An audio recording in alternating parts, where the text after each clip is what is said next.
time I had this really bad dream. I was in a place where I was so scared. And you know, you're in the dream and you're trying to tell yourself, run. But you're not running. Like, just like, feet, run. They're coming, like chasing. That's never happened to you, but it's happened to me. And even in that dream, I'm like, scream, help! And I'm like trying to scream, but nothing is coming out. And you're so terrified. I mean, you start to even sometimes break out in cold sweats. And you cannot wait to wake up from that dream. Like when you wake up from that dream, you feel like a sense of relief. You feel like, man, oh, that was just a dream. Now the question I have for you this morning is that, could you still be living in a dream? And I want you to understand, see, one of the things that we struggle with as human beings, and the devil is really good at this, right? So one of the things that we struggle with is what I would say is spiritual awareness.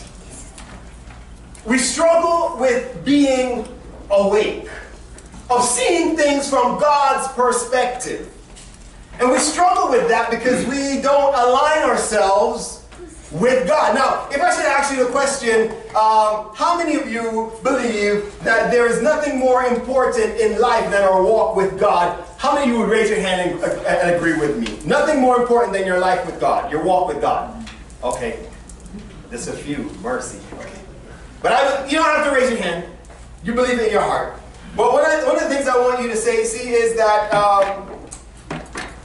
becoming spiritual awake is very important. You know, so many people, when they look around in this world, all they see is death, doom, and destruction.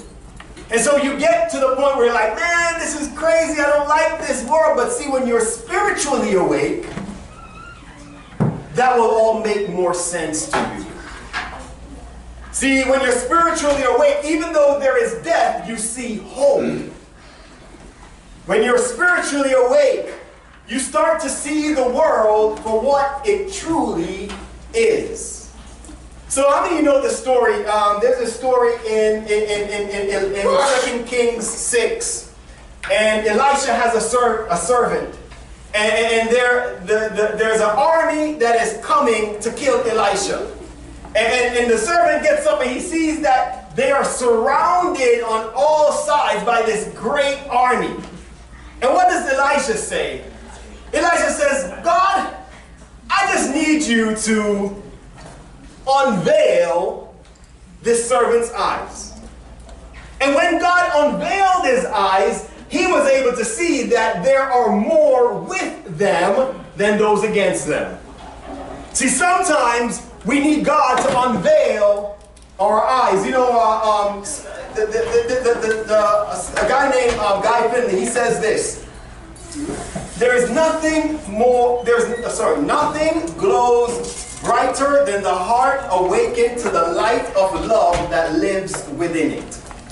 Nothing glows brighter than the heart awakened to the light of love that lives within it. Someone also said, you know, insanity is doing the same thing over and over, expecting a different result, right? And so therefore, if you don't want to be insane, it probably behooves us to stop and examine our lives.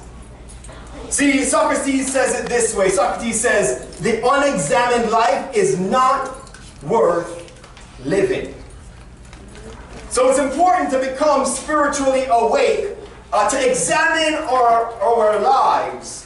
See, awareness is vital to our identity, to understanding who we are. But the devil has us in this rat race so that we are blinded to our true identity.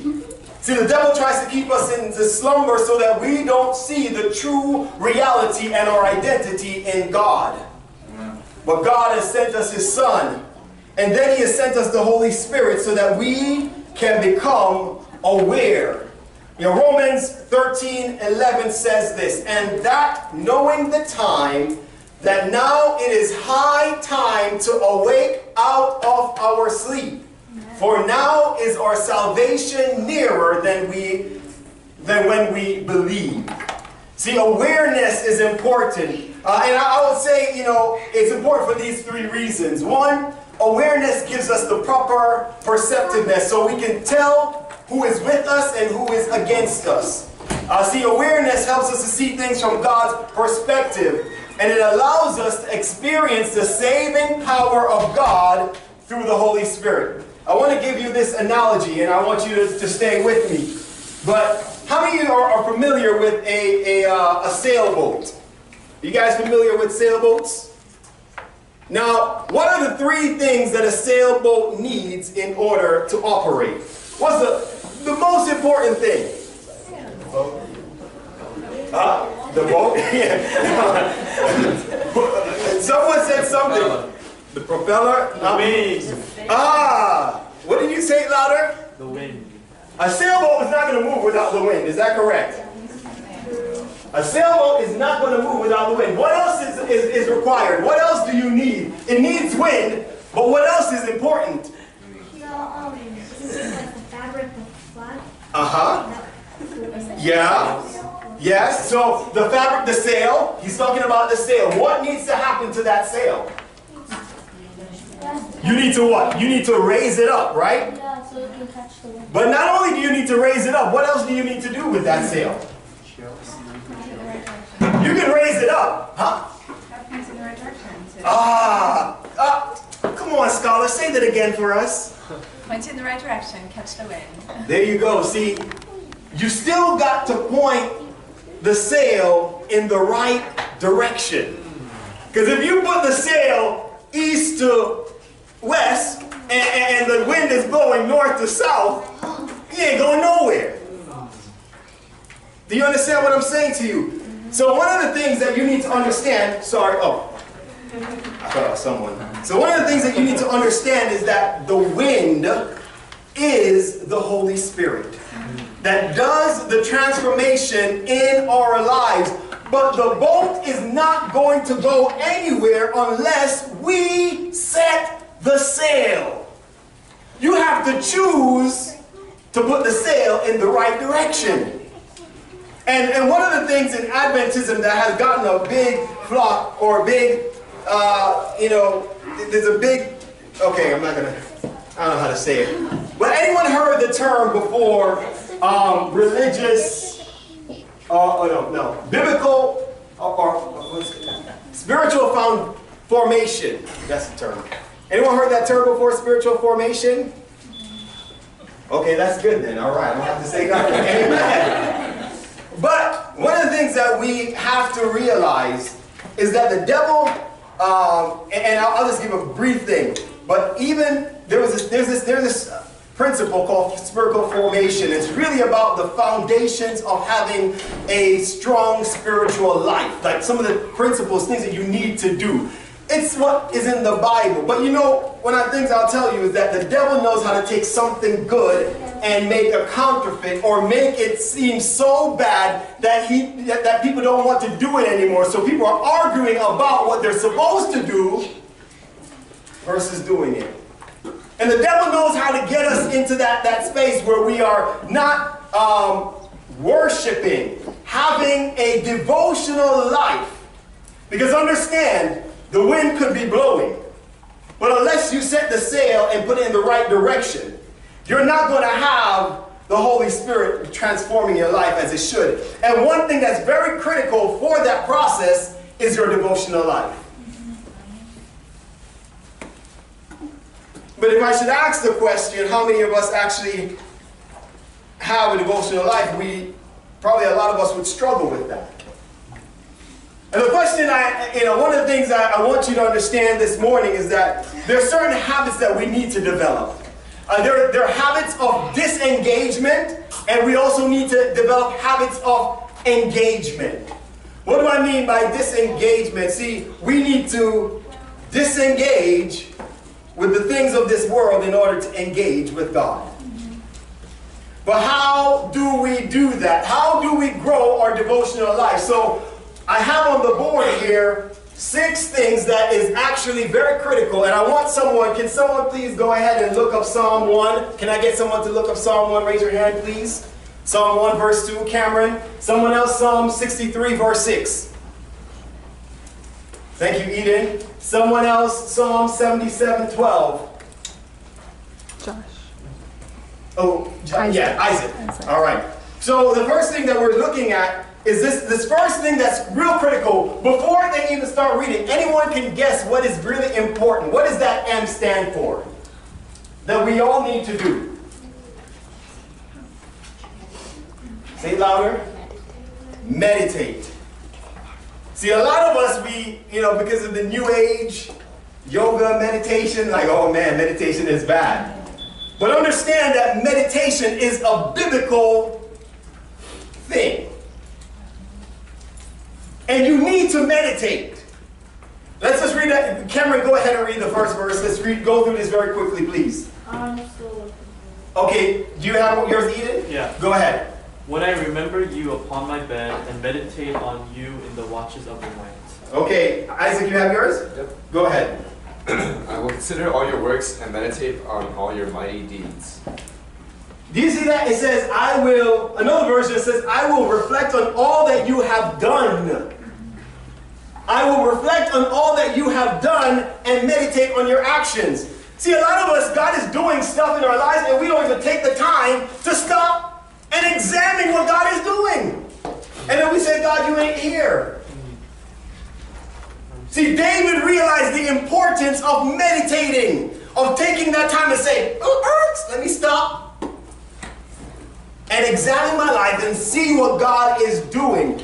And for this exercise, when you get into your small groups, what I want you guys to do is think about something that you may not have thought about, but how God may have intersected your life this week. Something that God did for you that you may have overlooked. And I want you to share that with your team, all right? So when we talk about meditation, that's the first thing. All right, the second thing that I want you to do, I'm moving ahead. It's okay, we're short on time. So I'm just going to, can someone quickly turn to... I have it. Okay, go ahead and read Psalm 1 verse 2, since you found it. But they delight in the law of the Lord, meditating on it day and night. Okay, so the first thing that we see that we need to meditate in 2 things, right? On what God has done, but also meditating on His Word, His law, right? It's important for us to take the Bible, read it, and make it a part of our lives. If we want to grow, if we want to experience transformation, we've got to start with meditating. But what is the second thing that we have to do? Can someone just read for me Psalm 7:17? Go ahead. I will give thanks to the Lord because of His righteousness, and will sing praise to the name of the Lord Most High. What do you think that P stands for? Praise. Praise. Praise confused the enemy, but praise is so vital. Because praise says, God, I'm not thanking you for what you have done. I'm praising you because of who you are. He's creator. I don't need him to do something to be God. He's God.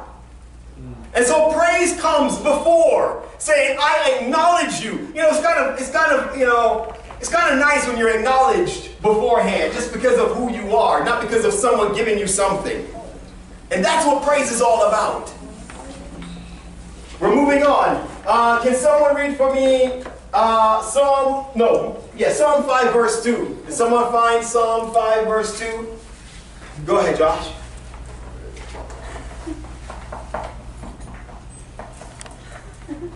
Okay. Oh, I thought you were like just finding it. Okay. All right. So what do you think the third letter is? What do you think it is? Pray. Say it louder. Pray. Pray. Right. So we have to meditate, we have to praise, and we have to pray. You found it now? All right. Go ahead and read it. Okay. Hear my cry for help, my King and my God, for to you I pray. See, many of us mistake prayer. We don't treat prayer as conversation. We treat it as transaction. So it's almost like a vending machine. Oh man, let me pull out this dollar bill. I see this Kit Kat bar or this Snickers, you know. Let me put the dollar bill in, and I'm expecting when I press that button, that candy should come out. And so we look at prayer the same way. We're like, okay, God, I'm praying for you to do this thing. And we only go to God when we want that transaction. Versus praying to God because we are in relationship and we want a conversation with Him. And God says, hey, you want to grow, you got to know me, but how do you know me if you don't spend time praying? Not asking for stuff. You know, one of the things that the how Father prayer, you know, in Matthew it says, thy will be done on earth as it is in heaven. The biggest challenge that we have is that we just want to do our thing, that God's will can never get done on earth as it's being done in heaven. And our prayers are to align us with the will of God. It should be more about conversation, not transaction. Number 4, can someone read for me Matthew 4, verse 2? Matthew 4, I'm just going to the shortest text. Matthew 4, verse 2. Anyone? You got it? Go ahead, thank you. Matthew 4, verse 2. Yes. After fasting 40 days and 40 nights, he was hungry. What is it that Jesus did? He fasted. So what is the other F? Fast. Some of us don't even know how to fast. And we think it's not a biblical principle. But understand, even in Matthew 6, verse 16 to 18, Jesus says, when you fast, in other words, you're supposed to. When you fast, you're supposed to put oil on your head, wash your face, so you don't show to people that you're fasting, but only God who is in secret will know that you are. But fasting is something that makes and keeps us humble. See, it allows us to realize that we cannot depend on our abilities, our strength, but we're depending on God. So we need to learn how to fast. These are principles, again, to make us aware, right? When we talk about disengaging and re-engaging. We got to do what? What's the first thing? Disengage. No, the first thing. Meditation. The second thing. Praise. The third thing. The fourth thing. Fast. All right, and now we're going. So once you do those things are, I would say, the personal. That's what you need to grow. But one of the things that we also do as we become spiritual aware is that not only do we grow, but we must also go. All right, so can someone go ahead and did someone find Luke 4, verse 16? Or actually, let's go Hebrews 10, 25. Can someone quickly find Hebrews 10, 25? Gabby? And let us not neglect our meeting together as some people do, but encourage one another, especially now that the day of the Lord is drawing near. See, so we've got to learn to fellowship. See, fellowship is important in your spiritual walk. See, iron sharpens iron. You're able to understand and learn more as you fellowship with one another. But a lot of us are, we're like, I'm not going to come, I'm not going to fellowship today. It's not important. I'm not going to learn anything.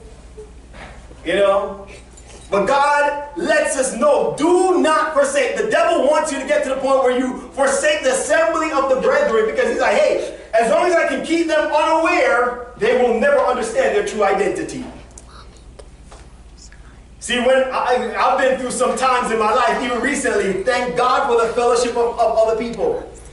Because you need others to pray you through something, to just encourage and speak to your spirit. Fellowship is important. But the last thing that we ought to do, we go when we fellowship, but we go and we also do this. Everyone should know Matthew 28, verse 19. Go therefore and make disciples. See, discipleship is also important. It's something that's going to help us grow in our walk with Christ. Right? God has admonished us to go and make disciples. And the question I have, as I'm finishing up so that you guys can quickly go into some groups. The question I have is, how do you disengage? Why do you need to? Is it important to God that you disengage? Is it important to God? How do you know it is important to God? What has God done, or God set up, or established rather, to let you know that this engagement is actually important? And you can look in the Bible, and I want you guys to discuss as a group the spiritual awareness. What is Pastor Vince talking about? What have you been hearing as you reflect on some of these passages? What is it that God is expecting of you? And how do you know that this is important to God? So for the next 15 minutes, just the next 15 minutes, we're asking that you form some small groups of 3 to 4. Okay? The college, high school, you'll stay on this side.